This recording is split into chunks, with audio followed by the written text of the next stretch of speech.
This episode of One Hit Thunder is brought to you by DistroKid.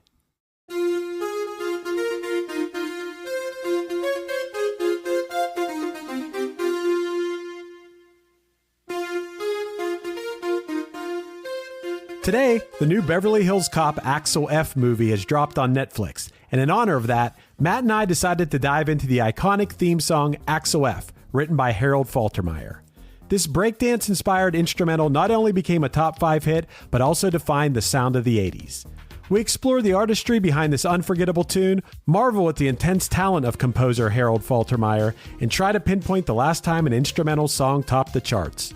Join us as we celebrate this synth masterpiece and its lasting impact on both music and pop culture, just in time for Eddie Murphy's triumphant return as Axel Foley.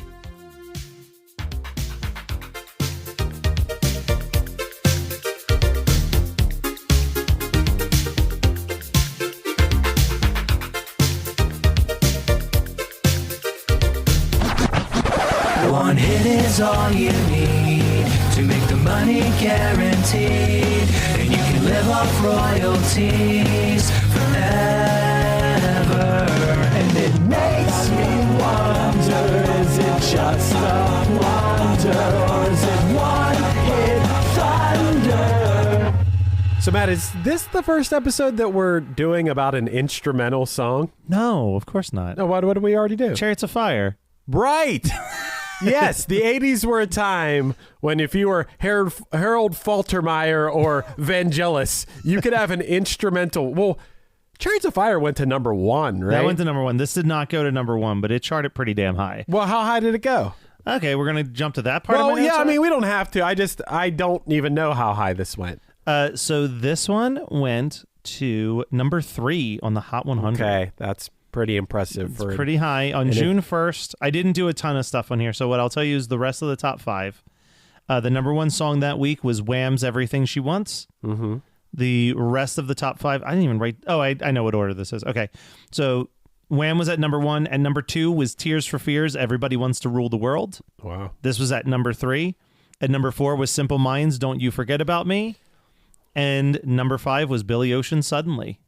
What a time to be alive. That's a pretty good top 5 right there. It's a very 1985 top 5. Where did this song hitting number 3 relate to Beverly Hills Cop being released? Had it been out for a while and people were going to see it multiple times? It depends on when Beverly Hills Cop was released in 1984, but it hit 3 in 85. So it was a year after the movie, roughly. And the sequel didn't come out until 87. So maybe they were just like, people were just fiending for more. Well, was it that home video by then? People had VCRs by then, right? Yeah, 85 would have been like right at the start of the VCR craze. But like they probably in 85, it may have been. So my parents remember this. I obviously did not experience this. But for a while, you would have to go to the Blockbuster to rent the VCR and the tape. Whoa. Because people didn't, the VCR was so expensive. And like, I'm not sure if you know how much a VHS tape, like, do you know why the video rental thing kicked off the way it did originally? Because it was so expensive to own they were like hundreds of dollars or something? Yeah, they were like $150 a tape. So it made more sense to like, as a store, buy a bunch of them and then rent them out for $1 a day or whatever. And then you'd make back your investment. It made more sense than someone who just really liked a movie spending $150 for that tape that they might only watch like 8 times. Right. So let's talk about this guy whose name I'm never going to pronounce correctly. Harold Faltermeyer. Faltermeyer. There we go. Harold Faltermeyer. Born in Munich, Germany. He started playing the piano at the age of 6. This blew my mind because when you think of this guy, you think of instrumental music. But at the age of 11, his music professor discovered that Faltermeyer had absolute pitch. Okay. So dude can sing. Yeah. Now, have we heard him sing? Of course not. His boyhood years combined training classical music as well as him developing an interest in rock and roll. He played organ in a rock combo and studied trumpet and piano at the University of Music and Performing Arts in Munich. And while studying there, he started working at a recording studio. It was in 1987 when his talent started to get recognized, and he was brought into Los Angeles to play keyboards and arrange the soundtrack to the movie Midnight Express, which is like a movie title I've heard of. What year? That was 78. Oh, 78. You said 87. I was like, wait, Sorry. wasn't this already out? Mildly dyslexic. My apologies there. So he worked on that. And it was through that he continued to collaborate with people over the next decade. He even produced some Donna Summer albums. When I was looking into it, I'm pretty sure he wrote Bad Girls. Okay. Like the Donna Summer song Bad Girls. Uh-huh. He worked with Donna Summer. He worked with a bunch of different artists, but she was the biggest one. And he started to earn this international reputation for his precise workmanship, as well as his transcending creativity and how he used synthesizer technologies. Okay. So this is very similar to like what we're finding in the early 80s when we talk about stuff like She Blinded Me with Science and Gary Newman, like these guys who really understood this instrument that was still so new to the general public. Yeah, and it was late 70s. This is early in the synthesizer technology, and also synthesizers were a much bigger thing. They weren't just a little keyboard you could hook up to a Logic session and have access to whatever sounds you wanted. It was a big deal. It was a pretty big deal. And it was combined with his busy schedule working as a record producer, he started to become more and more involved in soundtrack work. From that Midnight Express thing, he also did the soundtrack for American Gigolo and a movie called Foxes. And soon he was just being hired to be a composer all by himself. Prior, he was like working with other composers, kind of getting his feet wet. And his big break would be this, the Beverly Hills Cop song, Axel F. He said that it was a synthesized, infused hip-hop and breakbeat style. He always called this song the banana theme. Okay. Because he associates it to whenever Axel Foley's doing something sneaky, like putting a banana in the tailpipe. Oh, okay. Gotcha. And weirdly, I feel like banana theme makes sense in my head when I think about this. Like, just if you played me this song and said that this song had to be the theme song to a fruit, I think I would eventually get to banana pretty quickly. I guess I could see that. Let's take away any relationship to the movie Beverly Hills Cop. Let's pretend Beverly Hills Cop never existed, and this is just a song. Yeah. How does it make you feel? I guess, in a strange way, it feels kind of tropical and banana-ish. Let me ask you this question, Chris, because obviously 87, I'm 2 years old. Okay. So for me, I firmly knew this song before I ever saw a frame of Beverly Hills Cop. Mm-hmm. Like I didn't, like I just was like, oh, this is just some weird, like early days of hip hop, electronic, kind of like a Herbie Hancock type song, like that Rocket song. That's burp, burp, burp, burp, burp, burp, burp, burp, burp, burp, burp. You know that one? I don't think I do. You might know the music video. It's the music video where it's like all the mannequins in the house that are like moving around and walking around. Yeah, now that's ringing a bell. But yeah, that was around the same time, and it was an instrumental song of him just doing like crazy synthesizer stuff. So I think I used to think that this was just a random song.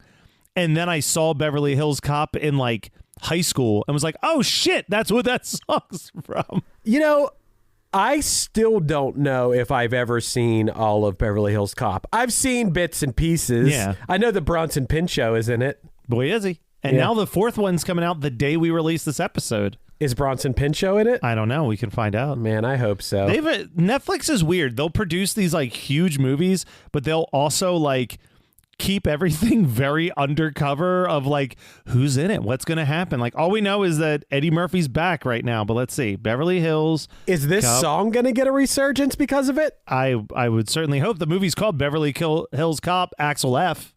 Whoa. They would be wild not to. Wow. The new movie coming out is named this song. Name this song. So Eddie Murphy's returning. He's also producing it.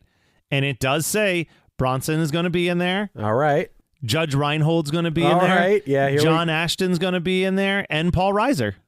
Wow. Okay. I mean, once again, I have no serious relationship to this movie because I've only seen parts, bits and pieces. I don't know the whole. And then there's a 2 and 3. Yeah. And those are all people who are repraising their roles from previous films. New actors will be Kevin Bacon and Joseph Gordon-Levitt will also be in it as new characters. I wonder if I can see this without having to go back through the first three. I mean, it does say it's a direct sequel to the third one. You can skip the third one. Third one's bad. That was a PG-13 Beverly Hills Cop movie where they were at like an amusement park. It's not really good. I mean, they're fine. I think I own the Beverly Hills Cop movies. Like I bought like when they would put like 3 movies on a single disc type thing, but I never put it in. Like I think I bought it, watched it because I'd never seen the franchise before, and then was just like, all right, those were good. I'm way bigger of a fan of like Trading Places is like one of my Eddie Murphy Are movies. they actually funny? I mean, they're funny enough. They're funny in an early 80s movie kind of way. He said he puts a banana in a tailpipe. Do you not know about this? That's like the big thing. He puts it, whenever he gets angry at someone, he shoves a banana in their car tailpipe and then it causes their car to pop. Oh. Yeah. I really haven't seen Beverly Hills Cop.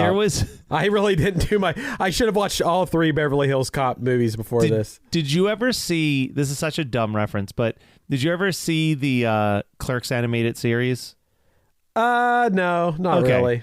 There's an episode where Jay and Silent Bob are suing Dante and Randall, and they go to court and their judge is Judge Reinhold.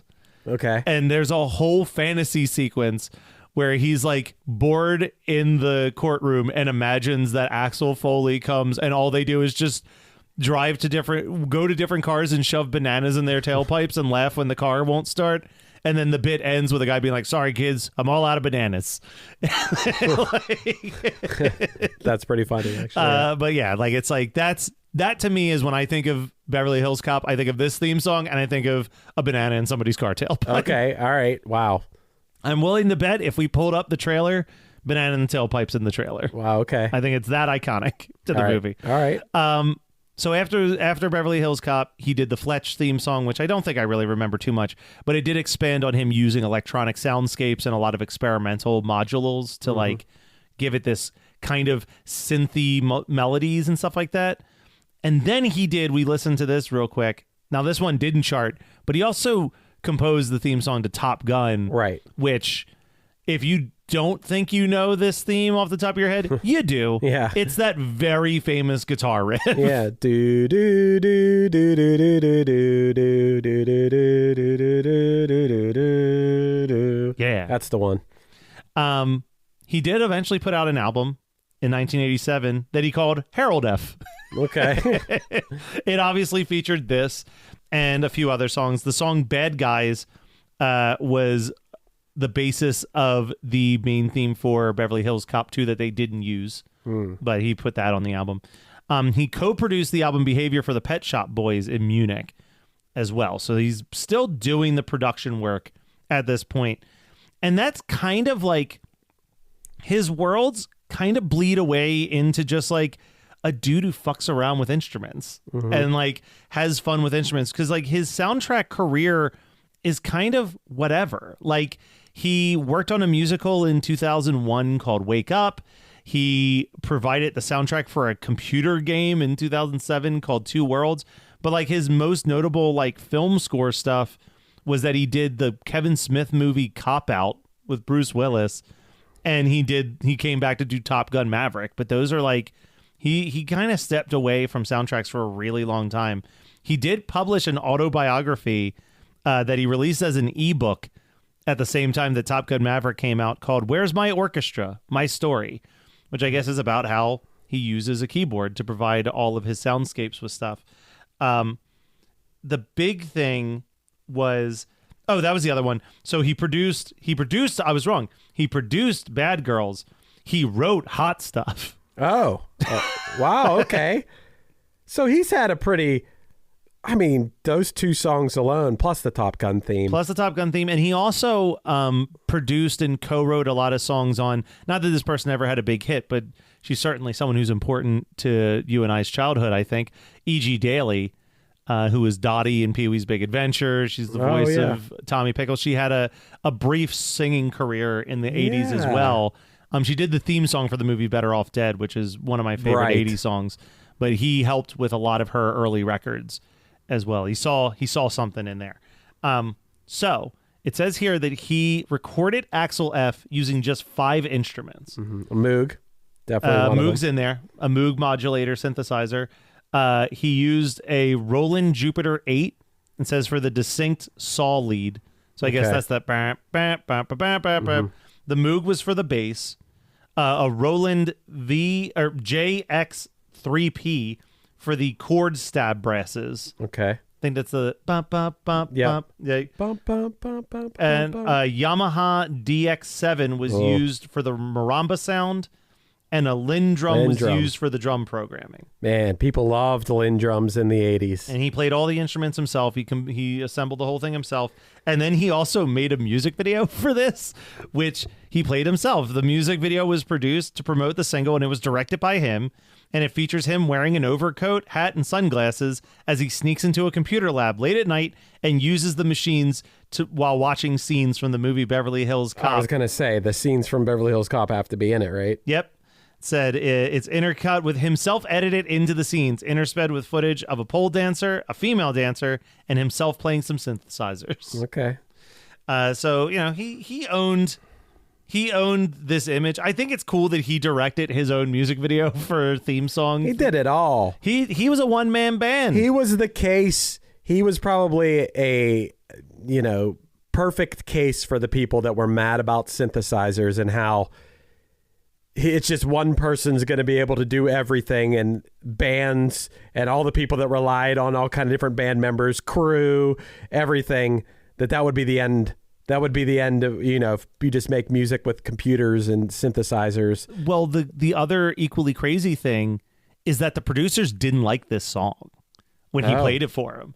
And they were going to hire someone else until the director stepped up and was like, no, I really like this. I think this is the exact sound for this movie. Mm-hmm. And then the producers were like, okay, well, if you like it, fine. But it's crazy to think that this almost wasn't anything.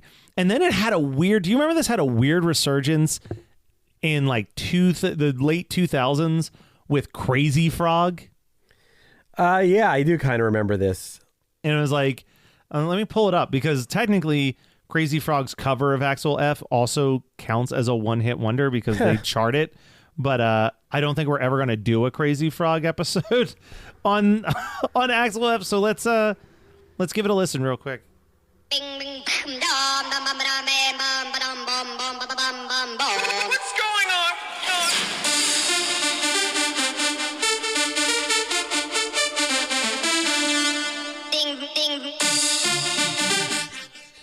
We were really dumb back in the day. Yeah. Yeah, I don't understand. Was there a video to go along with it? I think it was a YouTube video that blew up. Okay. That it was like a CGI frog dancing and singing over top of the theme. And people just loved it so much that they were calling radio stations and buying singles and enough that it charted on the Hot 100 in the top 20, I guess. That makes sense. Hey there, One Hit Thunder listeners. Are you ready to take your music to the next level? Well, get ready to rock, because this episode is brought to you by DistroKid, the ultimate digital music distribution service for artists like you.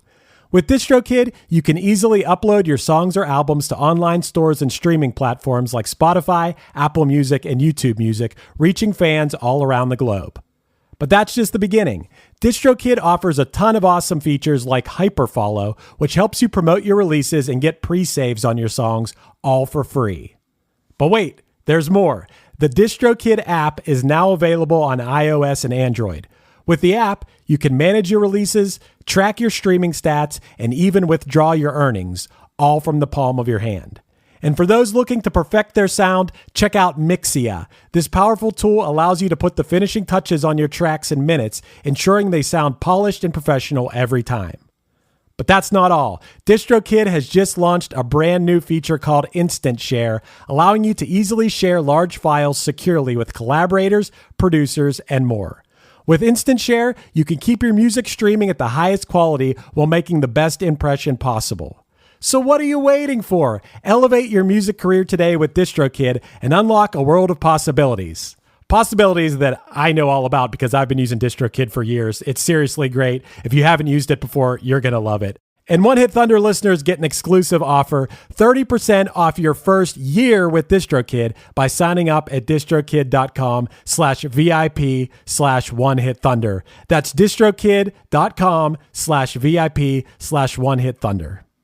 Hey, this is Dewey Halpus, host of Peer Pleasure on the Sound Talent Media Podcast Network. Join me each week as I explore another long-form conversation with one of your favorite musicians, actors, comedians, or creatives. From Chino Moreno of the Deftones, John Gorley of Portugal the Man, to Fat Mike from NoFX and Ian MacKaye from Fugazi and Minor Threat, we go all over the map. From Fall Out Boy to Slayer, Peer Pleasure has it all. Check us out now on Sound Talent Media. Hi, friends. The world got you down. Don't be sad. Listen to $2 Late Fee with Zach and Dustin. $2 Late Fee is the podcast that celebrates the best decade of entertainment, the 1980s. We pick a movie and soundtrack from our youth that we loved and see if it holds up today. We also interview your favorite celebrities from that era. All in the spirit of positivity and togetherness. Check us out at $2latefee.com. Have we had other instrumental songs near the top of the charts or in recent years? Yeah, can an instrumental song make this much of an impact anymore? I can't think of any since the 80s. Yeah. Vangelis and Axel F are like the only two I can think of. So I think in the past, yes. Like obviously like in the 30s and 40s, but I even mean like the 50s. Technically, like Wipeout and Tequila are like borderline instrumental songs. Well, also there's what's the song you and I were listening to it yesterday to show a friend. Oh, Sleepwalk. Yeah, those sort of like surfy vibe songs. There's another one. All right, too. I'm searching top charting instrumental songs. This is not. Let's see. Rewind to the biggest instrumental hits of the past 50 years. Behind a paywall medium, go to hell. Let me see if just pay it. Oh, Harlem Shake. Harlem Shake would probably be the last big one. That hit number one. Wow. The Mission Impossible theme in '96 apparently. This is the '80s still, but the Miami Vice theme song hit number one. Oh, it hit number one. Hit number one. Wow. Songbird by Kenny G hit number 4 in the '70s. Okay. Chariots of Fire we talked about. I'm just scrolling to see if there's any other ones. Rise. Do you know this one? This is from the 70s. This song blew me away when I figured this out. Herb Albert had the song Rise, which is a pretty lengthy instrumental song, but it's literally the music that they sampled to create Hypnotize for Notorious B.I.G. Oh, okay. It's a really good song. I mean, the Star Wars theme peaked at 10. It was a lot. Oh my God, that's right. Okay, so Mecco, one of these days we're going to have to do an episode on this. Mecco was a disco band that hit number one with the Star Wars disco. It was a 17-minute remix of all of the songs from Star Wars with a disco beat. Rocky Gonna Fly Now theme hit number one at one point. That was a number one song? That was a number one song. Ooh, here's one I also want to do. Another disco one, but Walter Murphy's The Fifth of Beethoven disco song hit number one. It's a lot of theme songs, though. It's a lot of like the hustle. It's dances and theme songs. Ooh, this is a good one, actually. Average White Band, Pick Up the Pieces. Do you know that one? No. All right, I'm going to play this one for you, too, because there's no world where you don't actually know this song. You just don't know who sang it and what it's called. Yeah. When the horns kick in, you're going to be like, oh, yeah, this. Oh, right. Was that a huge one? Number one. Wow. It was a number one hit. So this is more of like a 60s, 70s, 80s 60s, thing. 70s, 80s thing, and then like the Harlem Shake was the one like random. I barely remember the Harlem Shake dance, let alone the song. Yeah. I remember that at the time, I think it was maybe the Miami Heat, when LeBron played for the Heat, that they had a video where the team was doing the Harlem Shake. That's the most I know about that. Yeah. I mean, that was, but yeah, I'm just going deeper and deeper in the 60s. So that is the most recent time. And that was over 10 years ago now. Yeah. And I still never got that. I think it was just a funny video trend where I think the whole bit was like the song starts and it's just like a normal average thing. And then the like, do the Harlem Shake comes in and the beat drops. And then it's like chaos. Yeah. People are dancing really hard. Yeah. Right? Like the hardest any human being has ever danced. Okay. I remember there was one on an airplane. Like it was like because that kind of went viral because like the stewardesses and were like, okay, we can do this. Like it was like group of college kids on a plane, and it was like just them sitting regularly in the plane, and then the beat drops and they're like dangling from the but obviously it's like not when it was in the air. There's no way they could have done it when it was in the air, but they were like dangling from like the luggage areas and stuff. Okay. But yeah, the song, I never thought the song, I've tried. I've been like, one of these days we're probably gonna have to cover this, because it was like for a very brief period of time, it was like a cultural milestone, and I don't know the song really. I don't even know. I don't remember the song. I'm gonna have to listen to it. That's what I mean. It's like one of those things where when I'm hearing it, I'm like, oh yeah, this. But like, I can't hum it to you.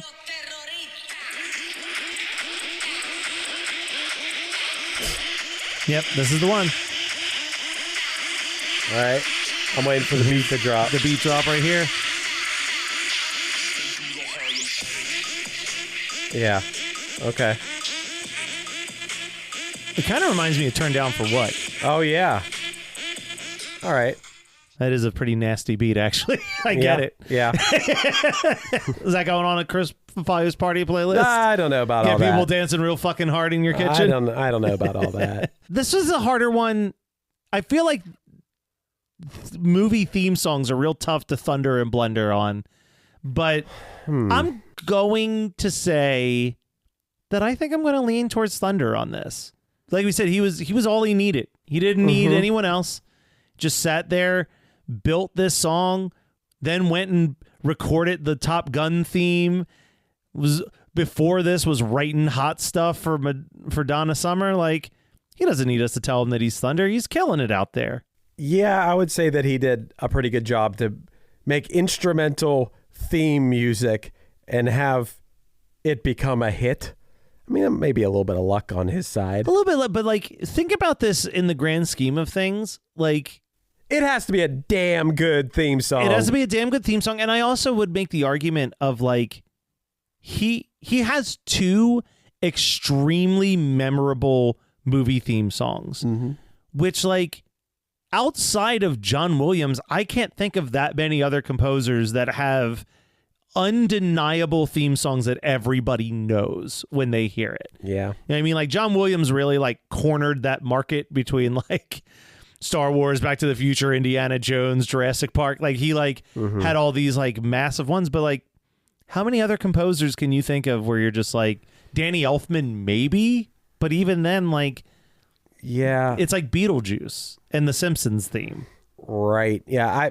Danny Elfman's done, and Batman. He had like but like the amount of people who can make memorable borderline hit songs out of a movie score, not even a theme song. A theme song would imply words. This is score. He made a hit song out of a piece of score for a film. Yeah. Well, it's dancey, but it's still score. Right. I'm trying to think of who I think of instrumental theme songs for movies. John Carpenter. Yeah. That's the other one I can think of. But then I'm like, okay, Halloween for sure. Everybody hears that and knows it. He's done the music for all of his other movies, and I don't think most people would pinpoint any of the other ones. Right. Right. Yeah. I mean, you can't deny the melody on this thing. It sticks in your head. It's just as memorable as anything someone could be singing there. Well, and also, we did, so this peaked at 84, right? Or 85. It peaked at 85. We did our 84 draft, and we talked about Run DMC and their debut album and how that was like kind of groundbreaking for rap to appear. So a year later, he's using breakdance and hip hop music and doing something kind of interesting and unique with it. And what I would love to find out, and I'm sure that there's someone who was alive at that time that listens that could clarify for me a little bit more. I'm curious if he was pulling from the sound of what people were breakdancing to, or if people started breakdancing to more synthesized sounding music because of Axel F. Because he mixed that like hip hop beat with the like the synthy part. I've never once thought about this song being hip hop, but I guess hip hop in the sense of I could see someone breakdancing on like a refrigerator, like they have like the refrigerator box down and they're breakdancing. This has that like because it's got that constant bass and drum. Boom, boom, boom, boom, boom. Yeah. You could break dance to this. Yeah, and I think that's what when they say hip hop breakbeat, they mean specifically that people could be like, popping and locking to the song out in the streets. Gotcha. Well, do you want to go break dance to this? Let's go pop and lock right now. I say it's Thunder. Thunder.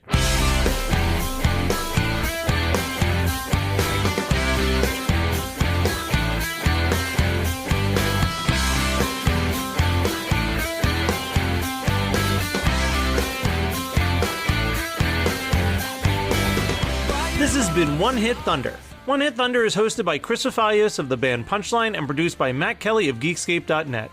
Underneath me, you're hearing The World off the Punchline album Action. Visit punchlinemusic.com for any upcoming news on the band. Our podcast is on Patreon, so find us at patreon.com/OHT podcast for early access to episodes, bonus conversations, and a chance to vote on future songs for us to cover.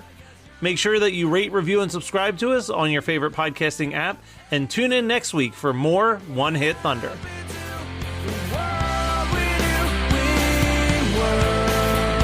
So much better than